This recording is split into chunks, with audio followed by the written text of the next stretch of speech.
Bonjour de Naples Fantastique. Aujourd'hui, je vous propose un cheval de bataille de la tradition parthénopéenne. Je veux parler de pasta e fagioli, c'est-à-dire les pâtes aux haricots en grains. C'est absolument délicieux et on peut les manger en toute saison. Voici les ingrédients pour 4 personnes. Il vous faut 800 g de haricots en grains, borlotti de préférence, 400 g de pasta mista, 2 carottes, 2 branches de céleri, 3 cuillères d'huile d'olive, un demi-litre de bouillon de légumes, ou alors à défaut, vous pouvez utiliser de l'eau. Un oignon, de l'ail, du persil, en option, si vous le désirez, du thym, et du piment en petits morceaux, et pour terminer, évidemment le sel.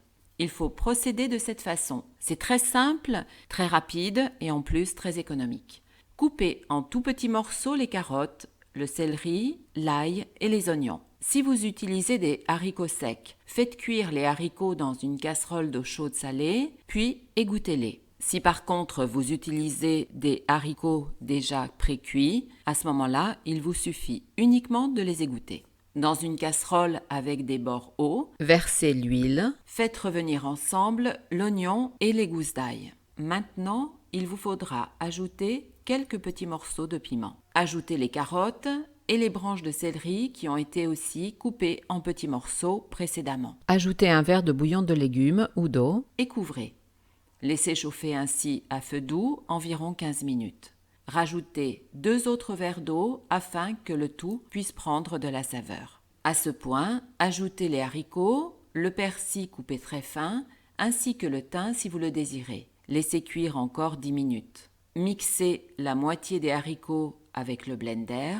Assurez-vous qu'il y ait assez d'eau. S'il le faut, rajoutez un autre verre d'eau afin que les pâtes puissent cuire plus facilement et qu'elles prennent toute la saveur de ce que vous avez préparé. Donc, à ce moment, ajoutez les pâtes. À mi-cuisson, ajoutez l'autre moitié des haricots que vous aviez passés précédemment. Continuez la cuisson, tournez assez souvent. S'il y a besoin, vous pouvez encore ajouter de l'eau.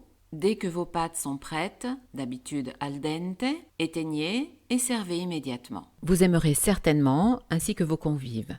Dites-moi dans les commentaires ce que vous avez pensé de cette recette. Je vous invite dans tous les cas à vous inscrire à ma chaîne YouTube Naples Fantastique, sans oublier d'activer la petite cloche afin de recevoir toutes les notifications. Parlez de mon site ainsi que de ma chaîne YouTube avec vos amis et partagez sans modération. Grazie e alla prossima volta.